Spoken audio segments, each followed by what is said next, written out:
लांबरधरां विष्णुं शशिवर्णं चतुर्भुजं प्रसन्नवदनं ध्यायेत् सर्वविघ्नोपशान्तये।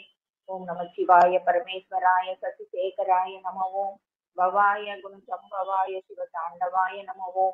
ओं सौं सरवणभव श्रीं क्लीं क्लीं क्लौं सौं नमः। गुरु ब्रह्मा गुरु विष्णु गुरुदेवो महेश्वरा குரு சாட்சாத் பரபிரம்மம் தஸ்மை ஸ்ரீ குருவே நமக. என்னை வழி நடத்தி கொண்டிருக்கும் அனைத்து குருமார்களுக்கும் எனது பணிவான வணக்கங்கள். குருவருள் ஆன்மீக மையத்தில் இணைந்திருக்கும் அத்தனை ஆத்மாக்களுக்கும் எனது வணக்கத்தை தெரிவித்துக் கொள்கிறேன். ஞானம் கிளாஸ் அதான் பார்த்துட்டு இருக்கோம். அதுல நம்ம இன்னைக்கு பார்க்க போறது ஞானத்திற்கான ஒரு எளிய வழி. ஓகேயா? என்ன பண்ணா நம்மளால இப்ப நம்ம ஏற்கனவே இப்ப பேசணும் இல்லையா? என்ன பேசணும்? நம்ம இப்ப மெடிடேஷன் பண்ண உட்கார்ந்தா நம்மளால அதை அட்டைன் பண்ண முடியல. ஏன் அட்டைன் பண்ண முடியல அப்படின்னா அதுக்கு ஏதாவது ரீசன் இருக்கும் இல்லையா? எல்லாருக்கும் எப்படியா ஒரே மாதிரி அந்த மாதிரி போக முடியல, என்ன அங்க தடுக்குது அப்படின்ற விஷயம் இருக்கு. ஞானம் அப்படின்னா ஒரே வார்த்தையில சொல்லணும் அப்படின்னா தன்னை பத்தி அறியும் அறிவு தான் ஞானம். அதுக்கப்புறம் அதுல நிறைய நிறைய டிவிஷன்ஸ் எல்லாம் இருக்கும். இந்த ஞான யோகம் அது இதுன்னு நிறைய உள்ள போகும். இந்த ஞானம் அப்படின்ற ஒரு சாதனையை அடையும் வழிதான் யோகம். ஓகேயா? இப்ப உங்களுக்கு நல்லாவே புரியும். ஞானம் அப்படின்னா என்ன அப்படின்னு நம்ம கேட்டா கூட நமக்கு ஞானம் அப்படின்னா என்னன்னு தெரியணும். உங்க அந்த தன்னை அறிதல் அப்படின்றது நம்ம அதையும் பார்த்திருக்கோம். ஸோ அந்த தன்னை அறியும் அறிவை ஒருத்தனுக்கு எப்ப கிடைக்குதோ அப்ப அவன் ஞானவான். அவ்வளவுதான். இந்த ஆத்ம ஞானம் அடையறதுக்கு ரெண்டு வழி இருக்கு. ஒண்ணு ஞான சாதனை. ஞான சாதனை அப்படின்னா என்ன சொல்றது? இந்த இப்ப நிறைய ஒரு ஆட்டோபயோகிராபி ஆஃப் யோகி, அதாவது ஒரு யோகியின் சுயசரிதம் படிச்சோம் இல்லையா? அதுல எவ்வளவு கருத்துக்கள் சும்மா கதை மாதிரியா நம்ம படிச்சோம்? இல்லவே இல்லை. நம்ம எல்லாம் கண்டினியூஸா கேட்டுட்டு இருக்கவங்களுக்கு தெரியும் எவ்வளவு ஒரு அது முழுசா முடிய போகுது. ஆனா எவ்வளவு ஒரு ஞானம் எல்லாரும் உள்வாங்கி இருக்கீங்க அப்படின்னு நிறைய பேர் பேசி நான் இது பண்றேன், கேட்கிறேன். அப்ப சும்மா ஒரு கதை புக்கு மாதிரி இங்க படிக்கல யாரும். படிச்ச நானும் அந்த மாதிரி எண்ணத்துல படிக்கல, கேட்டவங்களும் நான் என்ன எண்ணத்துல படிச்சனோ அதைதான் நீங்க உள்வாங்கி இருக்கீங்க. ஸோ இந்த மாதிரி நூல்கள் மூலமாக நமக்கு ஞானம் கிடைக்குது. ஃபர்ஸ்ட் அதை நம்ம இது பண்ணிக்கிறோம். அதுக்கப்புறம் அதுல சில விஷயம் இருக்கு அப்படின்னா நம்ம அத தீர அலசி ஆராய்ஞ்சு இன்னும் அதுக்கு மேல அவர் ஒரு விஷயம் கண்டுபிடிச்சிருக்காருன்னு வச்சுக்கோங்க, நம்ம இன்னுமே அதுக்கு மேல கூட நம்மளால கண்டுபிடிக்கலாம். இதுதான் எண்டு கார்டெல்லாம் ஒரு போட்டு போகல. அதுக்கும் மேலேயும் நிறைய விஷயங்கள் இருக்கு. நம்மளுடைய எனர்ஜி அந்த லெவலுக்கு கொண்டு போனோம்னு வச்சுக்கோங்க, தாராளமாக அவர் கண்டுபிடிச்சதுக்கு மேல நிறைய விஷயங்கள் கண்டுபிடிக்கலாம். அதுதான் உண்மை எப்பயுமே. சோ இந்த நான் அப்படின்ற இந்த ஞானத்து மூலமாக அதை இது பண்றோம். அதுக்கப்புறம் அந்த அனுபவங்கள் மூலமாக அந்த நான் யார் அப்படின்னு தெரிஞ்சுக்கிறதும் ஒரு வகை ஞானம். ஒண்ணு இந்த நூல்கள் மூலமாக தெரிஞ்சு அதை நம்ம ஒரு எக்ஸ்பெரிமெண்ட் மாதிரி எடுத்து பண்றோம்.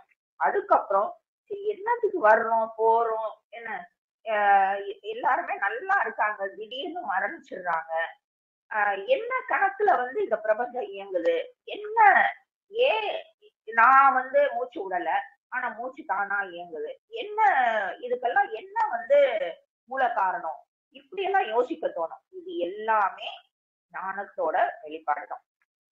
சோ இப்ப நம்ம பார்த்துட்டு இருக்கிறது நம்ம திருப்பியே சொன்னோம். இந்த ஞானம் அப்படின்றப்ப அதுக்குள்ள போய் அந்த தியானத்து மூலியமாகவும் ஞானத்தை அடைய முடியும். ஏன் அப்படின்னா இந்த தியானம் அப்படின்றப்ப நம்ம இறைவன்ட்ட கொஞ்சம் அப்படியே நெருங்கி மெல்லமா ஸ்டெப் வச்சு வெளியே போறோம். ஆனா போக முடியலையே. எவ்வளவு பேர் உண்மையிலேயே சொல்ல போனா ஒரு 30 செகண்ட் ஒருத்தரால தன்னை மறந்து அந்த தியானத்துல இருந்தா கூட அது ஒரு பெரிய விஷயம் தான் சொல்லுவேன். அது அந்த டைம் கிடைச்சா கூட அது பெரிய விஷயம் தான். ஆனா அதுவே வந்து வாய்க்காது. நம்மளுடைய மனசு வந்து நம்மள அலக்கழிச்சுட்டே தான் இருக்கும். அப்ப இதுக்கான வழிய வந்து ஏன் உங்களுக்கு எல்லாம் இது தடங்கலாகுது அப்படின்றத ஒரு பெரிய லிஸ்ட் அவுட் போடுறாரு ஒருத்தர். யார் அவரு? நம்மளுடைய பதஞ்சலி மகாமுனிவர். யாரு? பெரிய முனிவர். ஆஹ் அவரை வந்து ஆதிசேஷனோட அவதாரம் அப்படின்னு தான் சொல்லுவாங்க. அந்த அளவுக்கு நாலேஜ் நிறைந்த ஒரு, எந்த காலம்னே நமக்கு தெரியாது, அவர் வாழ்ந்தது எந்த காலம்னே தெரியாது. அப்படியே எனக்கு மட்டும் தான் கேட்கணும், யாருக்குமே கேட்கலையா?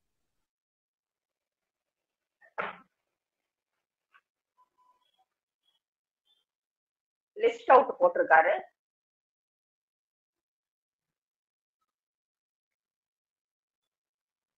நீட்டா லிஸ்ட் அவுட் போட்டிருக்காரு. என்னென்ன அப்படின்னா 8 விஷயம் லிஸ்ட் அவுட் பண்ணியிருக்காரு. ஓகேயா? நீட்டா 8 விஷயம் லிஸ்ட் அவுட் பண்ணியிருக்காரு. அது என்னன்றத நான் ஒரு தரம் சொல்றேன். எல்லாருமே அநேகமா கொஞ்சம் பாதி பேருக்கு தெரிஞ்சிருக்கலாம், தெரியாம இருக்கலாம். அந்த அஷ்டாங்க யோகம்னு அதுக்கு பேரு. அந்த அஷ்டாங்க யோகம் அப்படின்னா, அஷ்ட அப்படின்னா சான்ஸ்கிரிட்ல 8ன்றது, அங்கம் அப்படின்னா நம்மளுடைய உடம்புல ஒரு பார்ட்டுன்னு வச்சுக்கலாம். சோ இது மூலமாக நீங்க அந்த அஷ்டாங்க யோகம் பண்ணி நீங்க என்ன பண்ண போறீங்க? நான் யார் அப்படின்றத நீங்க தெரிஞ்சுட்டு, படைப்புன்னு ஒண்ணு இருக்கு, படைப்பாளின்னு ஒருத்தர் இருக்காரு. ஓகேயா? நம்ம அன்னைக்கு ஏற்கனவே நம்ம எதுக்கோ ஒண்ணு பார்த்தோம், சூரியனும் சூரிய கதிர்கள். சூரியன் தான் இறைவன், சூரிய கதிர்கள் தான் நம்ம அப்படின்றத பார்த்தோம். சோ அப்ப இது ரெண்டத்தையும் ஒன்னா இணைக்கிறோம், இணைப்பு தான் நம்ம கடைசியா போய் நம்ம அடையிறது. அப்ப இந்த படைப்போட வெளிப்பாடுதான் நாம. இந்த முக்தி அடைகிறது அப்படின்றத ஒரு விஷயத்த வந்து ஒரு ப்ளூ பிரிண்ட் மாதிரி நம்ம வச்சுக்கலாம். எவ்வளவு பேர் வந்து அந்த தியானம் அப்படின்றப்ப நேரா போயிருந்ததுனாலதான் அங்க வந்து அவங்களால வந்து அந்த நிலையை அட்டைன் பண்ண முடியல. அதுதான் அங்க வந்து நம்ம பண்ற பெரிய தப்பு. சோ நம்ம 8 பார்த்தோம். அஷ்டாங்க யோகம் அப்படின்னு அவர் ஒரு லிஸ்ட் அவுட் கொடுத்திருக்காரு. இது ஓகேவா? நீ அப்ப அடுத்ததுக்கு போ. ஃபர்ஸ்ட் ஸ்டாண்டர்ட் முடிச்சிட்டியா, செகண்ட் ஸ்டாண்டர்ட் போ. செகண்ட் ஸ்டாண்டர்ட் நல்லாவே முடிச்சிட்டியா, அப்ப தேர்ட் ஸ்டாண்டர்ட் போ. இப்படி லிஸ்ட் அவுட் பண்ணிருக்காரு நீட்டா. இது பண்ணாதான் நீ அடுத்த நிலைமைக்கு போற முடியும் அப்படின்ட்டு. அப்ப அது என்னென்ன? இயமம் ஃபர்ஸ்ட் ஒண்ணு, அடுத்தது நியமம், ஓகேயா? அடுத்தது ஆசனம், பிராணாயாமம், பிரத்யாகாரம்.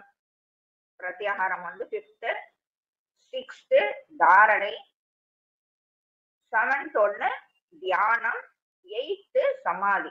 இப்படி லிஸ்ட் அவுட் பண்ணிருக்காரு. அப்ப இயமம்ன்றது நம்ம என்ன ஸ்டேஜ்? First standard. ஓகேவா? ஃபர்ஸ்ட் ஸ்டாண்டர்ட்ல நம்ம முதல்ல படிப்போம். ஃபர்ஸ்ட் ஸ்டாண்டர்ட்ல என்ன என்ன உங்களுக்கு போர்ஷன்ஸ் கொடுத்திருக்காங்க? First standard portions. அது பண்றதுனால என்ன இது? நீங்க வந்து கடவுள் வந்து ஒருத்தர் தான்.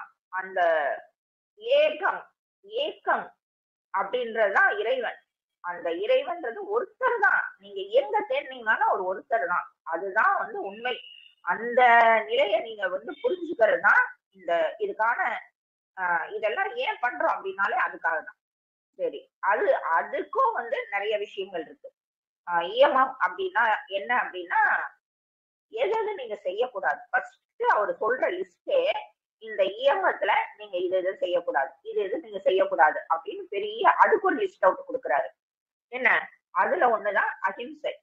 அகிம்சை அப்படின்னா முதல் ஒண்ணு, மெயினான ஒண்ணு, தயவு செஞ்சு இதை எல்லாரும் கொஞ்சம் எல்லாருமே ஃபாலோ பண்ணணும். பண்ணாதான் நம்மளுடைய கோலுக்கு நம்ம போக முடியும்.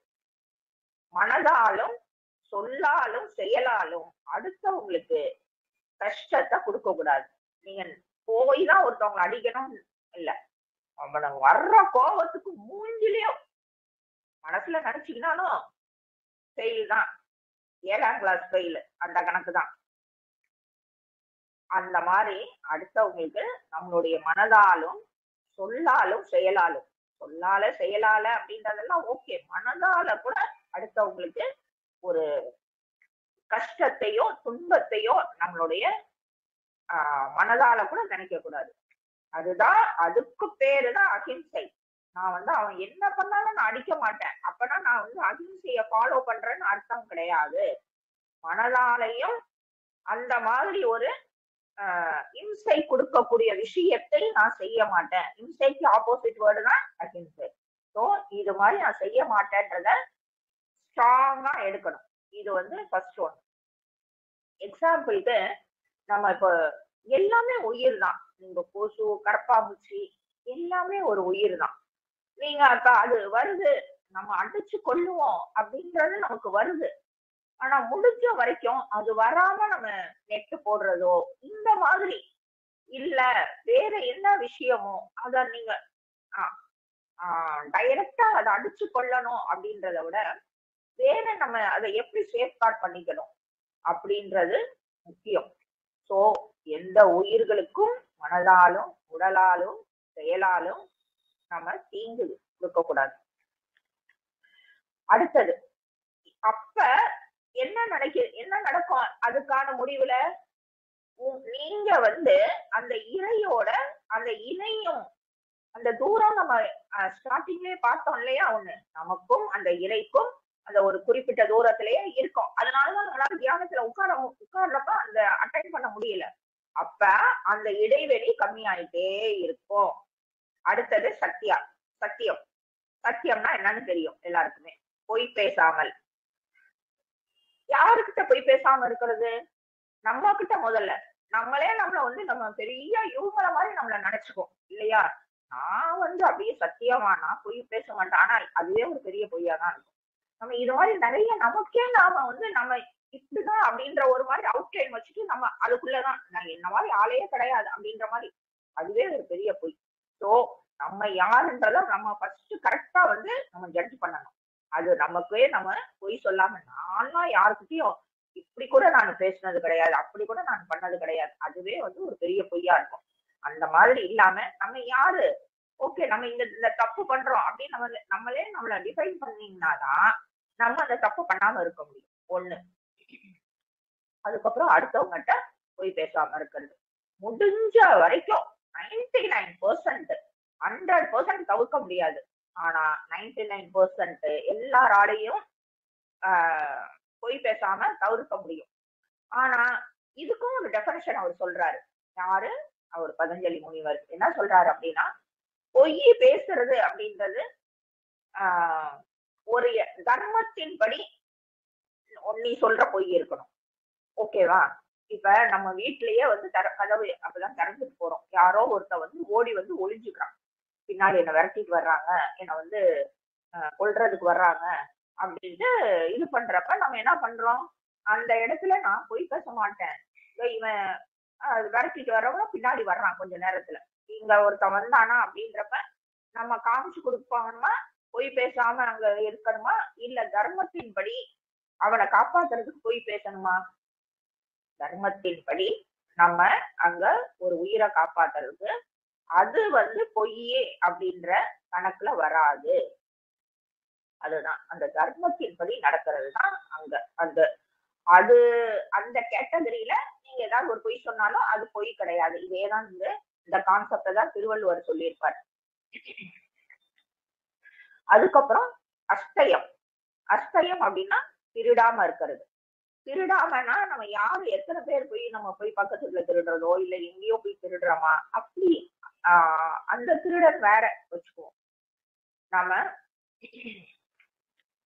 ஒரு ஒரு இந்த திருடணும்னு இதேதான் நம்ம எப்படி வந்து மனதாலும் கூட அதை நினைக்காம இருக்கணும் அப்படின்ற மாதிரிதான் இந்த திருட்டும் அது நம்ம கிட்ட வந்துச்சுன்னா நல்லா இருக்கும்ல. அவங்களே அப்படி மறந்து போட்டு போயிட்டாங்கன்னா நம்ம எடுத்துக்கலாம்ல. இதுவும் திருட்டுதான். ஓப்பனா சொல்றேன், அதுவும் திருட்டுதான். இல்ல அந்த இத வந்து நம்ம சந்தர்ப்பம் கிடைச்சா நம்ம எடுத்துக்கலாம். ஒரு ஒரு 3-4 பசங்க கடைக்கு போறாங்கன்னு வச்சுக்கோங்க. ஒரு மாதிரி டீனேஜர்ஸ் போறாங்க, ஏதோ ஒண்ணு கேக்குறாங்க, ஏதோ ஒரு மிட்டாயோ ஒண்ணு கேக்குறாங்க. உள்ள போய் அவர் எடுக்க போறாரு. அந்த நேரத்துல கைக்கு கிடைக்கிறத கொஞ்சம் எடுத்துக்கிறாங்க. சரி, அதுவும் திருட்டு. சரி, அவர் வந்து இவங்க எடுக்கலாம்னு நினைக்கிறப்ப அலர்ட் ஆகி வந்துடுறாரு. அவர் ஆனா பார்க்கல, ஆனா மனசால இவங்க நினைச்சிட்டாங்க. அப்ப அதுவும் திருட்டுதான். இது எல்லாமே திருட்டுதான். ஏன்னா மனசாலேயே அவங்க நினைச்சிட்டாங்க. ஓகேயா? இன்னொன்னும் இருக்கு. இன்னொன்னு என்ன அப்படின்னா, இவர் வந்து இவங்க கொடுத்த காசுக்கு மேல இவங்க 50 ரூபாய் கொடுத்துருக்காங்க அப்படின்னா, அவர் 100 ரூபாய் நினைச்சு அதுக்கான பேலன்ஸ் திருப்பி கொடுக்குறாரு. அப்ப அந்த பேலன்ஸ் தப்பாக இவங்க வாங்கினாலும் அதுவும் திருட்டுதான். சோ இது எல்லாம் நம்ம என்னென்ன பண்றோம் அப்படின்றது நம்மளுடைய மனதுக்கு தெரியும். இது எல்லாமே நம்ம பண்ணாம இருக்கணும். ஓகேயா? அடுத்தது வந்து பிரம்மச்சரியம். பிரம்மச்சரியம் அப்படின்னா இந்த கல்யாணம் ஆகாதவங்க மட்டும்தான் இந்த பிரம்மச்சரியத்தை அனுசரிக்கிறது அப்படியெல்லாம் எந்த கணக்கும் இல்லை. ஓகேயா? கல்யாணம் ஆனவங்களோ பிரம்மச்சரியத்தை அனுசரிக்கலாம். அது என்ன அப்படின்னா, இந்த கணவன் மனைவி, அதாவது ஒருத்தனுக்கு ஒருத்தி அப்படின்ற கணக்குப்படி வாழ்ந்து, அதுவும் ஒரு குறிப்பிட்ட இடைவெளியில கணவன் மனைவி இணையறதுதான் பிரம்மச்சரியம். அதாவது சில உறுப்புகளுடைய, கடவுளுடைய படைப்புல சில உறுப்புகளுடைய ஆஹ் எதுக்கு வச்சிருக்காங்க அப்படின்னா இனப்பெருக்கத்துக்காக. ஓகேயா? இனப்பெருக்கத்துக்காக. அதை நம்ம விட்டுட்டு அத வந்து ஓவரா யூஸ் பண்றப்ப நம்மளுடைய உயிர் சக்தியானது அங்க வேஸ்டேஜ் ஆகுது. கல்யாணம் ஆகியும் அந்த விஷயத்த ஒழுக்கமாக நம்ம கடைபிடிக்கிறப்ப நாமளும் அந்த பிரம்மச்சரியத்துலதான் இருக்கோம். இதுக்கு எடுத்துக்காட்டு அருமையாக ஒரு விஷயம் சொல்லலாம். நம்ம வந்து ஒரு யோகின் சுயசரிதத்துல லாகிரி மகாசேரை பார்த்தோம். அவருக்கு 4 பிள்ளைங்க. ஓகேயா? இது ஒரு சில பக்தி இதுல எல்லாமே தான் வந்தாரு. காலகாலத்துல கல்யாணம் பண்ணி வச்சாங்க. 4 குழந்தைங்க வரிசையா பெற்றுக்கிட்டாரு. அதுக்கப்புறம் ஒரு கட்டத்துல அவருக்கு வந்து ஞானம் அடையக்கூடிய அந்த அந்த டைம் பாபாஜி அவரை கூப்பிடுறாரு. கூப்பிட்டு அவருக்கு நீ யாரு என்ன அப்படின்றதெல்லாம் அவருக்கு போதிக்கிறாரு. அதுல இருந்து அவர் வந்து ஒரு குடும்பஸ்தராக இருந்தாலும் அவர் அந்த பிரம்மச்சரியத்தை தான் கடைபிடிச்சிருக்காரு. அப்ப அவரு 4 பிள்ளை பெற்றோம். அங்க அவர் என்ன பிரம்மச்சாரி தான். ஓகேயா? இன்னொன்னு ஒரு இதுக்கும் ஒரு எக்ஸாம்பிள் பார்க்கலாம். நம்ம கிட்ட வந்து ஒரு 1000 ரூபாய் கையில வச்சிருக்கோம்னு வச்சுக்கோங்க. 1000 ரூபாய் தான் இருக்கு. ஓகேயா? நம்ம ஒரு வண்டியில போறோம். நான் இப்ப மதுரையில இருக்கேன். சென்னை போகணும். ஒரு 2 வீலர்ல எடுத்துட்டு போறேன். 2 வீலரோ 4 வீலரோ ஏதோ ஒண்ணு எடுத்துட்டு போறேன். பெட்ரோலுக்கும் அதுலதான் நீங்க போடணும். உங்க சாப்பாட்டு செலவும் அதுலதான் பண்ணணும். அப்ப உங்களுடைய நோக்கம் சென்னை போகணும் அப்படின்றது. உங்ககிட்ட இருக்கிறதோ 1000 ரூபாய் மட்டும்தான். அப்ப நீங்க முதல்ல என்ன பண்ணுவீங்க? அந்த பெட்ரோலுக்கான இதை மட்டும்தான் நீங்க பாப்பீங்க. ஏன்னா உங்களுடைய குறிக்கோள் வந்து சென்னையை அடையிறது மட்டும்தான். ஆனா ஆஹா எனக்கு பசிக்குது, என்னாலாம் தாங்க முடியாது, போய் ஒரு கட்டு கட்டுவோம் அப்படின்னு பிரியாணி அது இதுன்னு நீங்க போய் முக்காவாசி பணத்தை, ஏன்னா சாப்பிட சாப்பிட அப்படியே ஒரு இன்பம் அப்படின்ற இதுல நம்ம விழுந்து நிறைய சாப்பிட்டோம்னு வச்சுக்கோங்க. நிறைய சாப்பிட்டு நிறைய அந்த கொடுத்த இருக்கிற காசை செலவு பண்ணிட்டோம் அப்படின்னா நம்மளால வந்து சென்னை போக முடியுமா? ஏதாவது ஒரு பாதி வழியில நம்ம நின்றுகிட்டு இருக்கிற மாதிரிதான் இருக்கும். அதே மாதிரிதான் நம்மளுடைய உடலில் இருக்கும் உயிர் சக்தியை வேஸ்ட் ஆக்காம நம்ம அதை சரியான வழியில வந்து அதை வச்சு பயணிக்கிறப்ப நம்ம இத்தனை பிறவியை எடுத்து நம்ம போறதுக்கு பதிலா சீக்கிரமே ஷார்ட் பீரியட்ல நம்ம வந்து அந்த இறையை அடைய முடியும். நல்லா புரிஞ்சிருக்கோம்னு நினைக்கிறேன். அதுக்கப்புறம் அபரிகிரகம் அப்படின்னா அதோட அர்த்தமே என்னன்னா அபரிமிதமான அப்படின்ற ஒரு வேர்டு இருக்கு இல்லையா தமிழ்ல. அப்படின்னா அளவுக்கு அதிகமாக, எக்கச்சக்கமாக அப்படின்னு வச்சுக்கலாம். இதுதான் அபரிகிரகம். இது என்ன அப்படின்னா நாம கிட்ட இருக்கிற நிறைய விஷயங்களை நமக்கு தேவையானது அப்படின்னு நம்ம நினைச்சு அடுத்தவங்க கிட்ட இருந்து அத வந்து நம்ம அபகரிக்கிற மாதிரி ஒரு விஷயத்த கூட பண்ணலாம். ஒரு எக்ஸாம்பிளுக்கு ஒரு வீட்லயே வச்சுக்கோங்களேன். ஒரு சாதாரண ஒரு சராசரியான ஒரு வீடு, ஒரு 15 இட்லி இருக்குன்னு வச்சுக்கோங்க. 3 பேர் இருக்காங்க, ஆளுக்கு ஒரு 5 இட்லி அப்படின்ற மாதிரி டிவைட் பண்ணி அவ்வளவுதான் அவங்களால பண்ண முடியும். அப்ப அதுல ஒருத்தர் மட்டும் எனக்கு 5 இட்லி எல்லாம் பத்தாது, 7 இட்லி வேணும் அப்படின்னு அவங்க மட்டும் அந்த 7 இட்லி சாப்பிடுறப்ப இன்னொருத்தருடைய பங்கை அங்க அபகரிச்சு அவர் சாப்பிடுறாரு. ஓகேயா? அது அது என்னது அது? அதுவும் உண்மையிலேயே ரொம்பவே ஒரு தப்பானது. அதாவது அடுத்தவங்களுடையத தனக்கு அப்படின்ட்டு அந்த நியாயமே இல்லாம எடுத்துக்கிற விஷயம் அபரிகிரகம். அந்த லிஸ்ட்ல அது வருது. அது நம்ம கண்டிப்பாக பண்ணவே கூடாது. ஓகேயா? இது எல்லாமே இப்ப என்ன, நம்ம இயமத்துல ஒரே ஒரு ஃபர்ஸ்ட் ஸ்டாண்டர்ட்ல இருக்கிற போர்ஷன்ஸ் மட்டும் தான் நம்ம பார்த்திருக்கோம். இப்ப நம்ம செகண்ட் ஸ்டாண்டர்ட் போய் அதுல என்னென்ன போர்ஷன்ஸ் அவர் கொடுத்திருக்காருன்றத நம்ம பார்க்கலாம். நியமம் அப்படின்னாலே எப்படி இருக்கணும், முதல்ல எப்படி இருக்கவே கூடாது அப்படின்ற எல்லாமே லிஸ்ட் அவுட் பண்ணிட்டாரு ஃபர்ஸ்ட் ஸ்டாண்டர்ட்ல. இப்ப செகண்ட் ஸ்டாண்டர்டுக்கு நம்ம வந்தாச்சு. செகண்ட் ஸ்டாண்டர்ட்ல எப்படி எல்லாம் இருக்கணும், எப்படி இருக்கக்கூடாதுன்னு உங்களுக்கு தெரிஞ்சிருச்சு. அப்ப எப்படி இருக்கணும் அப்படின்றதையும் நீங்க இது பண்ணிக்கணும். சௌச்சம். சௌச்சம் அப்படின்னா சுத்தமா இருக்கிறது. சுத்தமா அப்படின்னா நல்ல வீடை மட்டும் கழுவி விட்டு அப்படியா? கிடையாது. சாப்பாடு சுத்தமா இருக்கணும், நம்மளுடைய எண்ணங்கள் சுத்தமா இருக்கணும், நம்மளுடைய அந்த சுற்றுப்புற சூழ்நிலை சுத்தமா இருக்கணும். அதுக்கப்புறம் நம்மளுடைய உடலையும் நம்ம சுத்தப்படுத்தி இந்த நாடி நரம்பு இது எல்லாத்தையும் சுத்தமா வச்சுக்கிற அந்த வழியை எல்லாமே கடைபிடிக்கணும். ஓகேயா? முதல்ல நம்மளை சுத்தி இருக்கிற அந்த ஸ்பேஸ் அது எல்லாமே அந்த சுற்றுப்புறத்தை சுத்தமா வச்சுக்கணும். நம்மளுடைய மனது, மெயினா மனது ரொம்ப சுத்தமா இருக்கணும். இதுக்கு ஏத்த மாதிரி நம்மளுடைய வாழ்க்கை தரத்தை நம்ம டிசைட் பண்ணிக்கணும். அதுதான் இங்க அவர் சொல்ல வர்றது. அடுத்தது சந்தோஷம். சந்தோஷம் அப்படின்னா நம்ம கிட்ட ஒரு விஷயம் இருக்குன்னு வச்சுக்கோங்க, ஆனா அடுத்தவங்க கிட்ட அது பெரிய அளவுல இருக்கு. நம்ம கிட்ட ஒரு சராசரியான ஒரு சிங்கிள் பெட்ரூம் வீடு இருக்குன்னு வச்சுக்கோங்க, அடுத்த வீட்டுல ஒரு ட்ரிபிள் பெட்ரூம் வச்ச இது இருக்காங்க, ஒரு அபார்ட்மெண்ட்லயே இருக்கோம். நம்ம சிங்கிள் பெட்ரூம்ல நம்ம வாங்கியிருக்கோம், எதிர் வீட்டுல இருக்கிறவங்க ட்ரிபிள் பெட்ரூம் இது இருக்காங்க. அப்ப நம்ம அத பார்த்து நம்ம ஏங்கி நமக்கு கிடைச்சத அனுபவிக்காம, ஆஹா எனக்கு இதுதானே கிடைச்சிருக்கு அப்படின்ட்டு அதையே நம்ம புழுங்கி நமக்கு கிடைச்சதுல ஒரு தன்னிறைவுன்னு ஒரு வார்த்தை சொல்லுவாங்க இல்லையா, அந்த தன்னிறைவை அடையணும். உங்களுக்கு அவசியம் அப்படின்றப்ப, அதாவது குடும்பம் இன்னும் பெருசா வருது அப்படின்றப்ப உங்களுக்கு தேவையான அந்த விஷயத்த அடையிறப்ப அது ஓகேவா இருக்கும். அவசியமே இல்லாம இருக்கிறப்ப அடுத்தவங்க கிட்ட இருக்கு அப்படின்றதுக்காக நீங்க அந்த விஷயத்தை அடையணும்னு நினைக்கிறது தப்பு.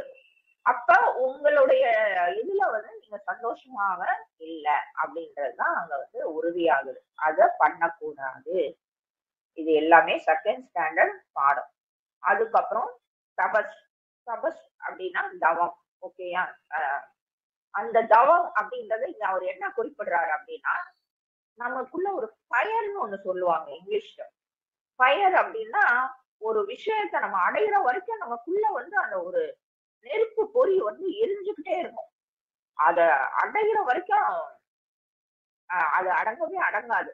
இன்னைக்கு பெரிய பெரிய பிசினஸ் மேக்னட்டா இருக்கிறவங்க, நிறைய விஷயத்துல சாதிச்சவங்க எல்லாருமே பாத்தீங்கன்னா அந்த சின்ன குழந்தையா இருக்கிறதுல இருந்தே இதுல இந்த மாதிரி நான் இருக்கணும், இந்த மாதிரி நான் வரணும் அப்படின்ட்டு அவங்களுக்கு ஒரு உள்ள ஒரு பொறி இருந்துகிட்டே இருக்கும்.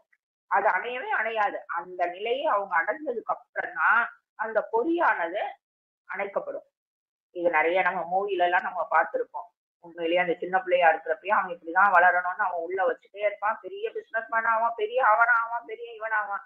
இது எல்லாமே அந்த ஃபயர். அந்த உள்ள அந்த ஃபயர் இருக்கணும். இருந்தாதான் நீங்க நினைக்கும் அந்த இறைய அடைய முடியும்.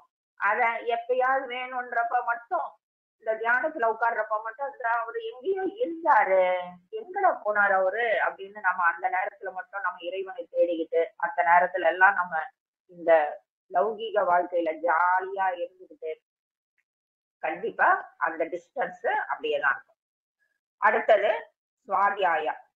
சுவாத்தியாயா அப்படின்னா இதுதான் தன்னை பத்தி அறிஞ்சுக்கிறது. தன்னை பத்தி அறிதல்றத நிறைய நம்ம பார்த்துட்டு இருக்கோம். நீங்க யாரு, எதுக்கு வந்தீங்க, ஆஹ் இதுல வந்து ஈஸியா நான் சொல்ற வேர்டு வந்து அதுதான், இந்த past tense, present tense, future tense.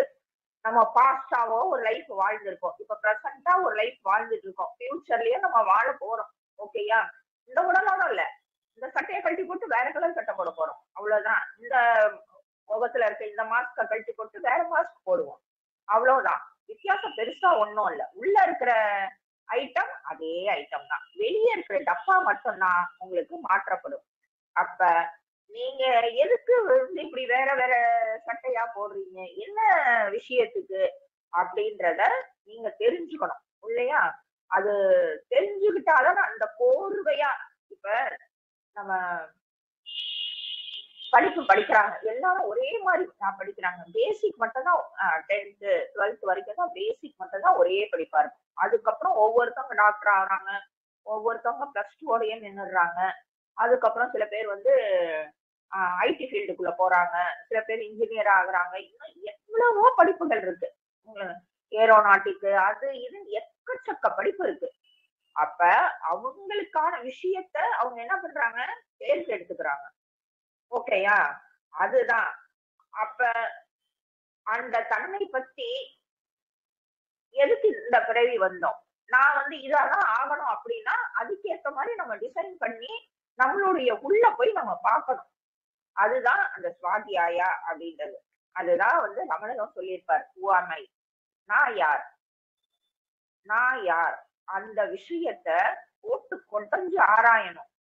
ஆராய்ஞ்சாதான் நீங்க அந்த அந்த விஷயத்த கட் பண்ண முடியும். திரும்பி திரும்பி அந்த பிறவி பெருங்கடல் அப்படின்னு வள்ளுவரும் சொல்லுவார் பாருங்க, பிறவி பெருங்கடல் நீந்துவார் நீந்தா இறைவன் அடி சேராதார். இந்த பிறவி பெருங்கடல்லையே நம்ம நீந்திக்கிட்டே இருக்கோம்னு வச்சுக்கோங்க, ஒண்ணுமே பண்ண முடியாது. எப்ப நம்ம இறைவன் அடி சேரணும் நினைச்சு நீந்துறோம்னு வச்சுக்கோங்க, அப்ப உங்களால இறைவன் அடியே சேர முடியும். அதுக்கப்புறம் ஈஸ்வர பிரணிதானம். உங்களுக்கு நீங்க எந்த பேரோ, நீங்க எந்த ஆளோ, நீங்க எந்த ஜெண்டரோ, நீங்க எந்த ஜாதியோ, எந்த ஊரோ, எந்த நாடோ, யாரா வேணா நீங்க எடுத்துட்டு போங்க, எங்க நீங்க போகணும் அப்படின்ற இதுல வந்து தெளிவா இருக்கீங்க. அதுதான் நம்ம முதல்ல பார்த்தோம். ஆனா அவர்கிட்டயே நீங்க எந்த இறையை நீங்க அடையணும்னு நினைக்கிறீங்களோ அவர்கிட்டயே உங்களுடைய சரண்டர்னஸ் இருக்கணும். உன்னதான் தேடிக்கிட்டு இருக்க, எந்நேரமும் உன்னதான் தேடுறேன், நீங்க எங்க இருக்கீங்க எனக்கு காமிச்சு கொடுங்க. அப்ப வந்து அந்த இறையானது உங்களுக்கு அவரை வெளிப்படுத்துவாரு. எப்படி வெளிப்படுத்துவார்? பொதுவா இறையானது எப்படி தன்னை வெளிப்படுத்தும்? நீங்க ரொம்ப தேடுறீங்க, தேடிக்கிட்டே இருக்கீங்க, கையில பிடிச்ச விளக்கு கீழே வைக்கிறது கிடையாது. நம்ம தியானம் பண்றப்ப மட்டும்தான் அந்த விளக்க கையில எடுக்கிறோம், விளக்கை எடுக்கிறோன்ற பேர் வழியில எடுக்கிறோம். ஆனா எப்பயுமே அந்த விளக்க வைக்காம அவர் எங்க இருக்காரு, எங்க இருக்காரு, எங்க ஒளிஞ்சிட்டு இருக்காரு, எனக்குள்ள இருக்காரா, உனக்குள்ள இருக்காரா, இல்ல இந்த மூலையில இருக்காரா, இந்த முடுக்குல இருக்காரா, தேடிக்கிட்டே இருக்கும். அதுதான் வந்து நம்ம ஏற்கனவே பார்த்தோம், அதுதான் தபஸ், அதுதான் அந்த ஃபயர். அவரை கண்டுபிடிக்காம விடுறதே கிடையாது அப்படின்ற மாதிரி அந்த ஃபயர் வந்து உள்ள நமக்கு இதாகி தேடணும். அந்த தேடுறப்ப அந்த இறை வந்து தன்னை வெளிப்படுத்திக்க ஆரம்பிக்கும். எப்படி வெளிப்படுத்தும்? கண்டிப்பாக ஒரு குரு மூலமாக உங்களுக்கு தன்னை வெளிப்படுத்தும். அந்த குரு வந்து உங்களுக்கு சொல்லுவாரு, நீ இந்த வழியில போப்பா, நீ இந்த ஸ்டெப்பு போ, அதுக்கப்புறம் இந்த ஸ்டெப்பு போ அப்படின்னு உங்களை அழகாக வழி நடத்துவாரு. அப்ப அந்த உங்களுக்கு அந்த இறையானது ஒரு குரு மூலமாக உங்களுக்கு காமிக்குது இல்லையா? அப்ப அந்த குரு கிட்டையும் உங்களை முழுதாக ஒப்புவிக்கணும். அதுதான் ஈஸ்வர பிரணிதானம். இது ரொம்ப ரொம்ப ரொம்ப ரொம்ப முக்கியமான ஒரு விஷயம். இப்ப நம்ம ஃபர்ஸ்ட் ஸ்டாண்டர்ட் பார்த்தாச்சு, ஃபர்ஸ்ட் ஸ்டாண்டர்ட் போர்ஷன் என்னன்னு பார்த்தோம், செகண்ட் ஸ்டாண்டர்ட் போர்ஷன் என்னன்னு பார்த்தோம், இப்ப தேர்ட் ஸ்டாண்டர்ட் வந்தாச்சு. இது ரெண்டும் தான், இது ரெண்டும் நீங்க பாஸ் பண்ணிட்டீங்கனாலே ரொம்பவே தூரம் வந்து குறுகிரும். அடுத்த கிளாஸ் எல்லாம் டபுள் ப்ரொமோஷன்ல கூட போயிடலாம் நீங்க, அதெல்லாம் வந்து பெரிய விஷயமே கிடையாது. இது ரெண்டும் தான் பெரிய விஷயம். தேர்ட்ல இருந்தே வந்து நீங்க அருமையாவே வந்து வேகமா போயிடலாம். தேர்ட் என்ன நம்ம பார்த்தோம், ஆசனம். ஆசனம் அப்படின்னா இப்ப வந்து பொதுவா வந்து யோகாசனம் அப்படின்னு மட்டும் தவறாக அதுதான் சொல்றேன், நிறைய விஷயங்களை இன்னைக்கு தவறாவே வந்து அதை இது பண்ணிட்டு இருக்காங்க. அது மட்டும் கிடையாது, ஆசனம் அப்படின்றது நம்ம ஏற்கனவே பார்த்தோம், அது ஒரு அங்கம். இது யோகா மட்டும் கிடையாது. இந்த ஆசனம் குறிப்பிடுறது யோகா மட்டும் கிடையாது. இது உங்களை சரி பண்றதுக்கு உடலையும் உடலை வந்து ஒரு பக்குவப்படுத்தக்கூடிய ஒரு விஷயம் தான் இந்த ஆசனம். நீங்க வந்து சூரியன் சூரிய நமஸ்காரம் தான் பண்ணணும் அப்படின்றது வச்சுக்கலாம், இஷ்டப்படுறவங்க வச்சுக்கலாம். இல்லையா, சரி என்னால வந்து உடம்பு அவ்வளவு பெண்ட் பண்ணி பண்ண முடியாது அப்படின்னா ஏதோ அத்தனை தனம் பண்ணாம ஒரு தனம் 2 தனம். இல்லையா, இந்த சில சிஸ்டமேட்டிக்கா வச்சிருக்காங்க பாருங்க, அந்த மாதிரி யோகாஸ் எல்லாம் பண்ணணும்ன்ற அவசியம் இல்லாம உங்களுடைய உடலுக்கு, உங்களுடைய உடலின் தன்மைக்கு ஏற்ப நீ அதுக்குன்ட்டு சில யோகாசனங்கள் இருக்கு. ஓகேயா, அதை மட்டும் நீங்க தேர்ந்தெடுத்து பண்ணீங்கன்னா, இப்போ உங்களுக்கு வந்து கேஸ் உடம்புன்னு வச்சுக்கோங்க எக்ஸாம்பிளுக்கு, அந்த கேஸ் வெளியேறதுக்கான ஆசனாசன்னு சிலதெல்லாம் இருக்கும். இந்த வயிற்ற போட்டு அமுக்குற மாதிரி, இந்த மாதிரி எல்லாம். சில பேருக்கு கால் கொஞ்சம் இதா இருக்கும், அந்த கால் ஸ்ட்ராங் பண்றதுக்கான சில இது இருக்கும். சில பேருக்கு பேக் போன் கொஞ்சம் ப்ராப்ளமா இருக்கும், அதை கொஞ்சம் ஸ்ட்ராங் பண்றதுக்கான இந்த மாதிரி நம்மளே நம்மளை ஸ்ட்ராங் பண்ணிக்கிறதுக்கு நிறைய யோகாசனங்கள் இருக்கு. நம்மளுடைய குழுல கூட யோகாசனம் இதெல்லாமே இப்ப நடந்துட்டு இருக்கு.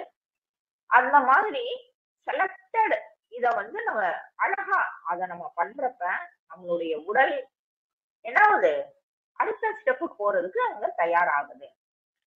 அதே மாதிரி நம்ம இதுல வந்து தச வாயுக்கள் இருக்கு. அந்த வாயுக்கள் எல்லாமே, அதுதான் சொல்றேன், அந்த வாயுக்களை எல்லாமே அங்க வந்து உள்ள கரெக்டா ஃபங்க்ஷன் ஆகுற மாதிரி நம்ம இது பண்றப்ப அத்தனை விஷயமே உள்ள இருக்கிற நாடி நரம்பு, அந்த வாயுக்கள், ரத்த ஓட்டம். நம்ம ஒரு விஷயத்தையும் யூஸ் பண்ணாம இருப்போம், கொஞ்சம் வயசாயிருச்சு, நடந்தா எனக்கு கால் வலிக்குது, இடுப்பு வலிக்குது, ஏதோ ஒன்று சொல்லிட்டு நம்ம உட்கார்ந்து இருக்கோம். நான் அப்படிதான். அந்த மாதிரி உட்கார்ந்து இருக்கிறப்ப என்ன ஆகும், இந்த கால்ல வந்து ரத்த ஓட்டம் கம்மியாயிருது. கம்மி ஆகுறப்ப என்ன ஆகும், கால் அடுத்தடுத்த ஸ்டெப்புக்கு அது கொஞ்சம் வீக் ஆயிட்டே தான் போகும். ஸோ அதுக்கான எக்ஸசைஸ் இது எல்லாமே நம்ம பண்றப்ப உடல் ஃபுல்லுமே பியூரிஃபை ஆகுது. உடல் முழுக்க உங்களுக்கு லேசாகும் ஒரு தன்மைக்கு கண்டிப்பாக வரும். உடல் ரொம்ப ரொம்ப முக்கியம். உடல் வந்து நமக்கு கொடுத்திருக்க ஒரு கோயில். ஓகேவா, அந்த கோயிலுக்குள்ளதான் இறைவன் இருக்காரு. அந்த உடலுக்குள்ள உடலை பராமரிக்கிறது ரொம்பவே முக்கியம். அப்ப இந்த மூலமாகவும் நமக்கு அந்த இடைவெளி கம்மியாகுது, இறைவன்கிட்ட போகும் அந்த இடைவெளி கம்மியாகுது. 4வது விஷயம், 4th ஸ்டாண்டர்ட் வந்தாச்சு. நம்ம 4th ஸ்டாண்டர்ட் என்னது, பிராணாயாமம். பிராணாயாமம் நம்ம முதல்ல 3வது என்ன பார்த்தோம், ஆசனம் பார்த்தோம். ஆசனம் உடலுக்கான பயிற்சிகள். இது வந்து மூச்சுக்கான ஒரு பயிற்சி, அதாவது மூச்சு பயிற்சின்னு தான் அந்த பிராணாயாமத்துக்கு சொல்லுவாங்க. உடல் சரியாகிறதுக்கான பயிற்சிகள் தான் நம்ம பார்த்தோம். இப்ப இந்த பிராணாயாமம்ன்றது மூச்சுக்கான எக்ஸசைஸ் வச்சுக்கோங்க, மூச்சு எக்ஸசைஸ் கூட நம்ம வச்சுக்கலாம். அதாவது உள்ள இருக்கிற அந்த லங்ஸ், உள்ள இருக்கிற விஷயங்கள் எல்லாமே வந்து சரியாகக்கூடியதுதான் இந்த மூச்சு பயிற்சி. அந்த பிராணாயாமம் மூலமாக நிறைய விஷயங்கள் நீங்க பண்ணலாம். அந்த கபாலபதி இருக்கு, அதையும் உங்களுக்கு என்ன முடியும், உங்களுக்கான இது என்ன செலக்டடா எடுத்து பண்றப்போ உங்களுக்கும் அது கஷ்டமாகவும் இருக்காது. நிறைய விஷயங்கள் உங்கள் உடல்லையும் மாறுதல் நடக்கும். அந்த மாதிரி அருமையா பண்ணிக்கிட்டே போலாம். உள்ள மாறுதல், இது நம்ம வெளியே பார்த்தது, உடல்ல வந்து நம்ம மாறுதலை பார்த்தோம். வெளியே இருக்க கை கால் இது எல்லாமே வந்து அதை கரெக்ட் பண்ற ஒரு விஷயம் பார்த்தோம் ஆசனத்துல. இது பிராணாயாமத்துல உள்ள இருக்க விஷயங்கள் கரெக்ட் பண்றோம். ஓகேவா, இப்போ 4th ஸ்டாண்டர்ட் பாஸ் பண்ணியாச்சு. அடுத்தது பிரத்யாகாரா. இது என்னது அப்படின்னா, இந்த ஐம்புலன்கள் இருக்கு இல்லையா, நம்ம கிட்ட ஐம்புலன்கள் இருக்கா, எல்லாருக்குமே ஐம்புலன்கள் இருக்கு. அந்த ஐம்புலன்கள் என்னென்னது, தொடுதல், அப்புறம் கண் வழியா நம்ம பாக்குறோம், மூக்கு வழியா சுவாசிக்கிறோம், வாய் வழியா சாப்பிடுறோம், காது வழியா கேட்கிறோம். ஸோ ஐம்புலன்கள் நம்ம கிட்ட ஒர்க் பண்ணிக்கிட்டே தான் இருக்கு. இது இது ஒர்க் பண்றது மூலமா தான் இந்த மனதை வந்து செயல்படுத்துது. இந்த ஐம்புலன்களும் என்ன பண்ணும், இந்த மனதை போய் ஒர்க் ஆகுன்ட்டு. இப்ப நம்ம ஒரு கண்ணு வழியா ஒண்ணு பாக்குறோம் அப்படின்னு வச்சுக்கோங்க, உடனே நம்மளுடைய தாட் எங்கேயோ போயிடும். ஒரு டிவிலயே என்னமோ ஒரு ஒரு பழனியவே பாக்குறோம்னு வச்சுக்கோங்க, ஆமா நம்ம அப்ப பழனிக்கு போனோம் இல்லையா, இப்படிதான் நம்மளுடைய செயல்பாடுகள் இருக்கும். ஓகேயா? நம்ம வந்து இப்ப கண்ணு வழியாக ஒரு தேவையில்லாத ஒரு விஷயத்த பாக்குறோம் அப்படின்னா நம்மளுடைய எண்ணங்கள் தொடர்ந்து அது பின்னாடியே போயிடும். ஸோ அதனாலதான் நம்ம மனதோட கட்டுப்பாட்டிலேயே இருக்கும். அப்ப அந்த ஐம்புலன்களை கட்டுப்பாட்டுல வைக்கணும் அப்படின்றதுதான் நம்ம இதெல்லாம் ஆஹ் எல்லா மகான்கள் இவங்க எல்லாருமே சொல்லி கொடுத்த பாடம் எல்லாமே ஐம்புலன்களை கட்டுப்பாட்டுல வச்சாதான் நீ மனதை அடக்க முடியும். இதையேதான் பகவத்கீதையிலயும் பகவானும் சொல்லியிருப்பாரு. அப்ப இந்த பிரத்யேகாரம் அப்படின்ற ஒரு இதுல என்ன ஆகும் அப்படின்னா அந்த ஐம்புலன்களையும் பிரிச்சு எடுக்கிறோம், பிரிச்சு மேயணும்னு கூட சொல்லிக்கணும். அதை தனித்தனியா பிரிச்சு எடுக்கிறோம். ஆஹ் அதாவது நம்ம இப்ப 5 விஷயம் பார்த்தோம், ஐம்புலன்கள் பார்த்தோம். எக்ஸாம்பிளுக்கு ஃபர்ஸ்ட் வந்து ஆஹ் தொடுதல் உணர்ச்சி. அந்த தொடுதல் அப்படின்றத இல்ல ஃபர்ஸ்ட் வந்து காது வழியா கேட்கறது. கண்ணை முடிக்கோங்க. இந்த 5ம் ரொம்ப முக்கியம். நம்ம இது வேணா இன்னொரு நாள் இதா பார்க்கலாம். இந்த சவுண்ட முதல்ல பாக்குறோம், அதாவது காது வழியா கேட்கிற விஷயத்த முதல்ல வந்து நம்ம எடுத்துக்கலாம்.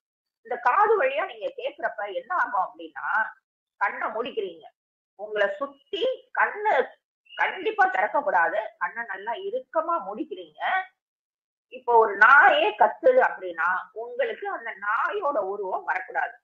அந்த நாய் கத்துற விஷயம் மட்டும்தான் உங்களுக்குள்ள கேட்கணும். அந்த சவுண்ட் வேவ்ஸ் மட்டும்தான் உங்களை வந்து அடையணும். அப்ப அது ஏத்த இறக்கமா இருக்கலாம், இல்ல நின்றுட்டு திருப்பியும் குலைக்கலாம். அந்த சவுண்ட்ல மட்டுமே, அந்த சவுண்ட் வேவ்ஸ்ல மட்டுமே உங்களுடைய கவனம் இருக்கணும். அப்ப நீங்க அங்க என்ன ஒரு விஷயத்துல பாஸ் பண்ணிடுறீங்க, அந்த சவுண்ட தனியா பிரிச்சு பிரிச்சு பாக்குறப்ப அது எங்க இருந்து வந்ததுன்றத நம்ம கட் பண்ணிடணும். ஸோ அந்த சவுண்ட் அப்படின்றதுல அந்த ஒரு ஐம்புலன்கள் வழியாக அந்த மனது போய் போய் அலையுது பாருங்க, அதுல ஒன்ன கட் பண்ணியாச்சு. அடுத்தது சென்சேஷன். சென்சேஷன் அப்படின்னா உடல்ல இருக்கிற அந்த தொடு உணர்ச்சி. உடல்ல நம்ம தியானம் பண்றப்ப இது நிறைய பேருக்கு வந்து இது புரியும். ஃபேன் காற்று அடிச்சா கூட நம்மளுடைய அந்த உடல்ல இருக்க முடி அசையறது உணர முடியும். அந்த மாதிரி அந்த தொடு உணர்ச்சிய மட்டும் இந்த ஃபேன் மேலேயும் உங்க கவனம் இருக்கக்கூடாது. அந்த உடல் மேல அந்த என்ன பண்ணுது அதுல மட்டும் உங்களுடைய கவனம் இருக்கணும். நம்மளுடைய துணி நம்ம உடல்ல படுறத வந்து உணர முடியும். ஸோ அந்த இதுலயே உங்களுடைய போக்கஸ் இருக்கணும். அடுத்தது மூக்கு. அப்ப அந்த மூக்கு வழியாக ஒரு வாடை வருது, கண்ணை மூடிட்டு இருக்கீங்க, மூக்கு வழியாக ஒரு வாடை வருது. அந்த வாடையில அது என்ன பிரியாணியா, அது என்ன அடுத்த வீட்டுல வந்து ஏதோ மீன் வறுக்கிறாங்க, இப்படி அதுக்கு பின்னாடி போகக்கூடாது. அது என்னவோ அதுக்கு பின்னாடி நம்மளுடைய இது போகக்கூடாது. அந்த வாடையில மட்டும் உங்களுடைய போக்கஸ் இருக்கணும். அப்ப அப்ப அடுத்த இதையும் நீங்க பிரிச்சு தனியா எடுத்து ஒதுக்கி வச்சிருக்கீங்க. 3 இதுல இந்த இதுலயே பாஸ் பண்ணிருக்கோம். அடுத்ததுக்கு அப்புறம் வாய். அதேதான், அந்த வாயில ஒண்ணு சாப்பிடுறதுலயும் இதே மாதிரிதான் அந்த டேஸ்ட மட்டும் தனியா பிரிச்சு போக்கஸ் பண்ணணும். இந்த மாதிரி அடுத்தது கண்ணு. கண்ணு மூலமாக ஒண்ணு பாக்குறப்ப அந்த பார்வையில மட்டும்தான் உங்களுடைய கவனம் இருக்கணுமே ஒழிய அந்த பொருள் மேல கவனம் போகக்கூடாது. இப்ப நான் சொன்னதுலயே உங்களுக்கு வரிசையா எல்லாம் புரிஞ்சிருக்கணும். இதுக்கு பேரு தான் பிரத்யேகாரம். அடுத்தது தாரணை. தாரணை அப்படின்னா இதேதான், கொஞ்சம் கிட்டத்தட்ட இதே இதுதான். ஒரு விஷயத்தை நம்ம இப்ப 5 விஷயத்து மேல போக்கஸ் பண்ணல, இந்த தாரணையில ஒரே விஷயத்து மேல போக்கஸ் பண்ணணும். நீங்க போக்கஸ் பண்ற விஷயம் உங்களுடைய மூச்சா இருக்கலாம். என்ன கண்ணை மூடி நம்ம தியானம் பண்றோம்னு வச்சுக்கோங்க, உங்க மூச்சுல தியானம் பண்றதுக்கான முறை, தியானம் பண்றதுக்கான முன்னாடி இருக்க ஸ்டேஜ் தான் இந்த தாரணை அப்படின்றது. ஸோ நிறைய பேர் வந்து மூச்சை வந்து வாட்ச் பண்ணுவாங்க, பிரெத் வாட்ச் அப்படின்றது. இன்னொருத்தர் வந்து சில பேர் வந்து அந்த முதுகு தண்டை வாட்ச் பண்ணுவாங்க, சில பேர் வந்து சக்கராசை வாட்ச் பண்ணுவாங்க. இந்த மாதிரி அந்த மெடிடேஷன் நம்ம சொல்றோம் இல்லையா, அது வந்து நம்ம சொல்றது வந்து மெடிடேஷன் ஆக்சுவலா கிடையாது. இப்ப அதுக்கு பேர் தாரணை. இப்ப இது எல்லாமே நம்ம மெடிடேஷன்ல பண்ணிட்டு இருக்க ஒரு விஷயமா இருக்கும். சோ இது எல்லாமே நம்ம எந்த ஸ்டேஜ்ல இருக்கோம்னா தாரணை அப்படின்ற ஸ்டேஜ்ல தான் இருக்கோம். ஏதோ ஒரு விஷயத்த நம்ம ஃபோக்கஸ் பண்றோம். ஓகேவா? இல்லையா? ஓம்னு ஒண்ணு வச்சுக்கிறோம். ஓம்லயே நம்ம சில பேர் வந்து ஓவ நீட்டிச்சு அது இம்ம குறிச்சு சொல்லுவாங்க. சில பேர் வந்து ஓவ கம்மி பண்ணிட்டு இம்ம நீட்டிச்சு சொல்லுவாங்க. ஏதோ ஒரு மந்திரம், ஏதோ ஒண்ணுல ஃபோக்கஸ். அதுதான் தாரணை. உங்களுடைய முழு கவனமும் ஏதோ ஒரே ஒரு விஷயத்துல ஃபோக்கஸ் பண்ணி போறதுக்கு பேரு தான் தாரணை. அப்ப இந்த எப்பதான் தியானம்ன்றது வரும்? இது எல்லாத்தையும் நீங்க எல்லா கிளாஸும் வந்து 6th ஸ்டாண்டர்ட் வரைக்கும் வந்தாச்சு. 6th ஸ்டாண்டர்ட் வரைக்கும் நம்ம கையில இருக்கு. அந்த 7th ஸ்டாண்டர்ட் ஆன தியானமும் 8th ஸ்டாண்டர்ட் ஆன சமாதியும் நம்ம கையில கிடையாது. இது எல்லாம் ஆட்டோமேட்டிக்கா நீங்க கரெக்டா பண்ணிட்டீங்க, ஓகேயா, எல்லாத்துலயும் நீ பாஸ் பண்ணிட்ட அப்படின்றப்ப தியானம் செய்ய முடியாது. யாருமே தியானம் செய்ய முடியாது. தியானம் நிகழும். இது எல்லாம் பண்றப்ப தியானம் நம்ம அதை கட்டி போட்டு அதை வா அப்படின்னு புடிச்சு இழுக்கிறப்ப எல்லாம் தியானம் வராது. இது எல்லா விஷயத்திலயும் நம்ம கரெக்டா நடந்துக்கிறப்ப உங்களுக்குள் அந்த தியானம் அற்புதமாக நிகழும். நீங்க நினைச்ச நீங்க ஒரு வேலை பார்த்துட்டு இருக்கப்ப கூட தியானம் உட்காரணும் அப்படின்ற அவசியமே கிடையாது. தியானம் அதுவா நடக்கும். தியானம் செய்ய முடியாது, தியானம் நிகழும். ஓகேயா? அடுத்தது சமாதி. அப்ப தியானத்துக்கே இத்தனை கிளாஸ் பாஸ் பண்ணணும்னா இந்த தியானத்துக்கு அடுத்ததான சமாதி என்ன அப்படின்னா ஒரு அதுதான் அந்த கிரியேட்டர், அதாவது படைப்பு ஒண்ணு இருக்கு, படைப்பாளி ஒண்ணு இருக்கு. நம்ம தான் ஏற்கனவே நான் அடிக்கடி சொல்ற எக்ஸாம்பிள், சூரிய கதிர் இருக்கு, சூரியன் இருக்கு. இது ரெண்டுமே ஒண்ணுதான் அப்படின்ற ஒரு நிலையை அடையிறதுதான், அத வந்து உணர்றதுதான் வந்து சமாதி. அந்த சமாதி நிலைக்கு நம்ம போவோம். இது எல்லாமே பாஸ் பண்ணா நான் சொல்றது, சமாதி நிலைக்கு போவோம், அப்புறம் திரும்பியும் வருவோம். இந்த மாதிரி அடிக்கடி போயிட்டே இருக்கும். ஆனா எப்ப வந்து அந்த இறைவன் அப்படின்னு ஒருத்தர் தான் அப்படின்ற விஷயத்த நம்ம புரிஞ்சுக்கிறோமோ அப்ப நிரந்தரமாக ஒரு அந்த சமாதி நிலையிலேயே நம்மளால இருக்க முடியும். நமக்கு வேணும்னா மட்டும் வெளியே வந்துக்க முடியும். இந்த எல்லாரும் சொல்லுவாங்க இல்லையா, அந்த தமிழ் வேர்டு வரமாட்டேங்குது, ஸ்பிரிச்சுவல் அவேக்னிங்னு சொல்லுவாங்க. அதாவது ஆன்மீகத்துல ஒரு டேர்னிங் பாயிண்ட் மாதிரி, அந்த ஒரு விழிப்பு நிலை. ஆன்மீகத்துல நான் திடீர்னு ஒரு நாள், இப்ப ரமணருக்கெல்லாம் எடுத்துக்கிட்டீங்கன்னா அநேகமா ரமணர் கதை எல்லாருமே கேட்டிருக்கீங்க. ஒரு நாள் திடீர்னு அவருக்கு வந்து படுத்துக்கிட்டாரு, காலை கட்டிக்கிட்டாரு.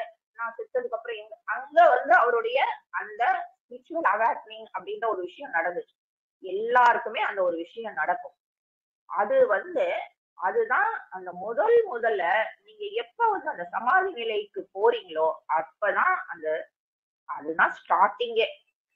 அதுக்கப்புறம் உங்களால போக முடியும் அப்படின்றப்ப அடிக்கடி அந்த சமாதி நிலைக்கு தாராளமாக அதே ஒரு அந்த இறைவன் வந்து அந்த ஒருத்தர் தான் அப்படின்றத அழகா உணர்றப்ப அடிக்கடி வந்து அந்த அந்த ஒரு கான்சியஸ்னஸ்லயே அந்த அவேர்னஸ் போறீங்க, அப்புறம் திருப்பியும் வந்துடுவீங்க. அப்ப வந்து திரும்பவும் இந்த வந்து நம்ம ஒரு டிராமால இருக்கோம் இல்லையா, இந்த உலகத்துல இருக்கோம், நம்ம ஒரு பாசனம் ஏத்திருக்கோம், இதெல்லாம் நம்ம திருப்பியும் நடிப்போம், திரும்பியும் அவர்கிட்ட போவோம். இப்படியே நம்ம போக வர இந்த போக்குவரத்து இருந்துகிட்டே இருக்கும்.